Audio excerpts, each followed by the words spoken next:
The manga Rosario plus Vampire opens with a striking gothic aesthetic, introducing creator Akihisa Ikeda, whose lifelong fascination with vampires and monsters inspired the series. Ikeda's author note reveals his passion for blending horror and humor, a hallmark of the story. The premise revolves around Tsukunono, an academically average 15-year-old who fails every high school entrance exam. Desperate to avoid disgrace, his parents enroll him in Yokai Academy, a remote private school they discover through a mysterious flyer. Unbeknownst to them, the school is hidden in the supernatural borderlands, a realm inaccessible to humans, a fact Tsukun learns too late. On his journey to the academy, Tsukun travels through a foreboding tunnel where a disembodied voice warns, asterisk, "You'll never see anything again." Asterisk, emerging into a surreal landscape, he finds himself at Yokai Academy, a crumbling, castle-like institution shrouded in mist. Horrified by its haunted appearance, Tsukun tries to flee but collides with Mocha Akashiya, a pale, pink-haired girl who collapses from dizziness. Though initially alarmed by her cryptic behavior, she sniffs his neck and apologizes for being anemic. Tsukun is disarmed by her beauty and kindness. Their awkward meeting takes a shocking turn when Mocha reveals her true identity. She is a vampire. After accidentally biting him, she explains that her powers are suppressed by a Rosario, a cross-shaped necklace, allowing her to live peacefully among others. Despite his fear, Tsukun confesses his lifelong admiration for vampires, forging an immediate bond with Mocha. The pair attend the Academy's orientation, where homeroom teacher Ms. Shizuka Nikonome unveils Yokai Academy's true purpose. It is a school for monsters, yokai, vampires, witches, and more, to learn how to disguise themselves and coexist with humans. Panicked, Tsukun realizes he is the only human in a world where exposure means death. Ms. Nikonome casually mentions that the Academy's location in the borderlands ensures no human has ever survived discovering it, deepening Tsukun's terror. Students react to the revelation with dark humor. One suggests eating all the humans, while others mock the idea of peaceful coexistence. Tsukun's anxiety peaks when he encounters Saizo Kamiya, a notorious monster masher, expelled from the human world for preying on girls. Saizo immediately targets Mocha, flirting aggressively and dismissing Tsukun as unworthy of her attention. When Tsukun tries to intervene, Saizo challenges him, demanding to know his true nature. Tsukun, unable to lie convincingly, nearly exposes his humanity, but is saved by Mocha's intervention. Later, overwhelmed by the danger, Tsukun attempts to withdraw from the academy. He writes a resignation letter but hesitates to submit it, torn between self-preservation and his growing attachment to Mocha. Their friendship deepens as Mocha shows Tsukun around the campus, her cheerful demeanor contrasting with the academy's grim atmosphere. She gushes over the dilapidated dormitory, calling it romantic, while Tsukun recoils at its squalor. During their tour, Mocha elaborates on her Rosario, explaining that removing it unleashes her full vampiric power, a transformation she avoids to prevent harm. Tsukun, still grappling with her dual nature, questions how she maintains her human appearance. Mocha admits she once attended a human middle school but faced loneliness and ridicule for believing in monsters. Her time at Yokai Academy, however, has given her hope, especially after meeting Tsukun, who accepts her without fear. This fragile peace shatters when Saizo corners Tsukun alone, taunting him for his weakness and demanding he stay away from Mocha.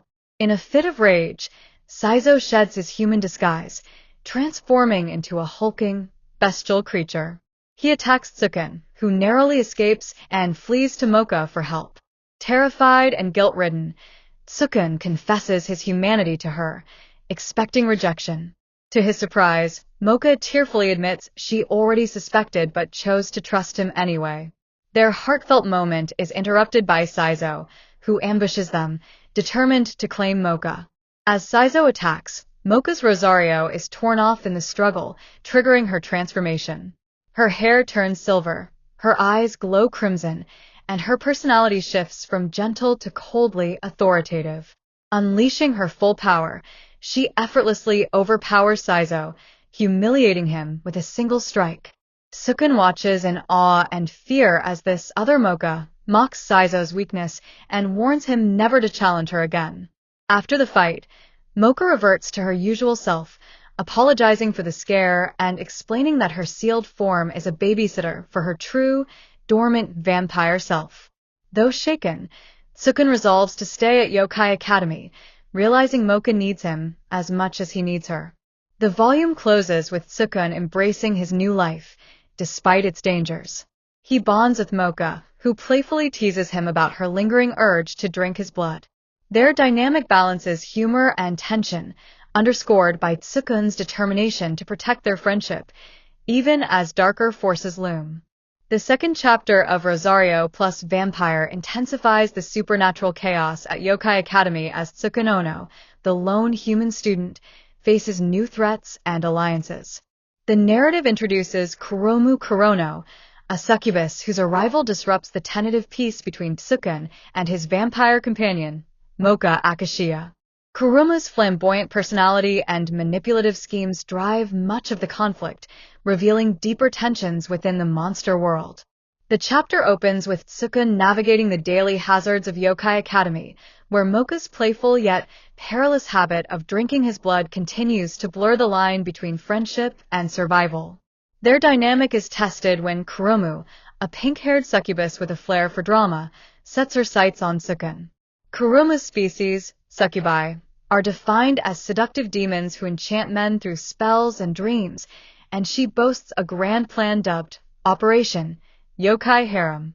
Her goal is to enslave every male student at the academy using her allure spell, a hypnotic gaze that bends wills to her whims. However, her confidence falters when Tsukun proves uniquely resistant to her powers, sparking both curiosity and jealousy. Kuromu's initial attempt to ensnare Tsukun involves a staged weakness act. She feigns chest pains, collapsing in front of him to exploit his kindness. When Tsukun hesitates, Kuromu drops the facade, revealing her true manipulative nature. She confronts Mocha publicly, accusing her of monopolizing Tsukun's attention and derailing her harem ambitions. A fiery exchange ensues, with Kuromu vowing to steal Tsukun outright, framing their rivalry as a battle for dominance. Determined to prove her superiority, Kuromu escalates her tactics, deploying her allure spell in full force. Tsukun is bombarded with visions of desire, but his loyalty to Mocha and his innate human resilience allows him to resist the enchantment. Enraged, Kuromu shifts her focus to eliminating Mocha, threatening lethal force to remove her as competition. The confrontation erupts into a physical battle, forcing Mocha to confront the limits of her self-control. Her Rosario, the cross-shaped necklace that suppresses her vampiric power, becomes a critical vulnerability. During the fight, Kuromu tears off the Rosario, triggering Mocha's transformation into her true vampiric form. Her hair turns silver, her eyes glow crimson, and her demeanor shifts from gentle to ruthlessly authoritative. This unleashed Mocha effortlessly overpowers Kuromu, showcasing the raw power that vampires wield in the monster hierarchy. The battle underscores the duality of Mocha's existence. Her sealed form represents her desire for normalcy, while her true self embodies the lethal force she fears could alienate Tsukun. Tsukun, caught in the crossfire, intervenes to protect both girls. He refuses to let Mocha kill Kuromu, arguing that desperation, not malice, drives the succubus's actions. His plea stuns Mocha, who reluctantly withdraws, and leaves Kuromu visibly shaken. The succubus's bravado crumbles as she reveals her species' existential plight. Succubi face extinction unless they find genetically strong mates to sire offspring. Tsukun's immunity to her allure marks him as a rare candidate, amplifying her desperation. Though humiliated, Kuromu's resolve softens as Tsukun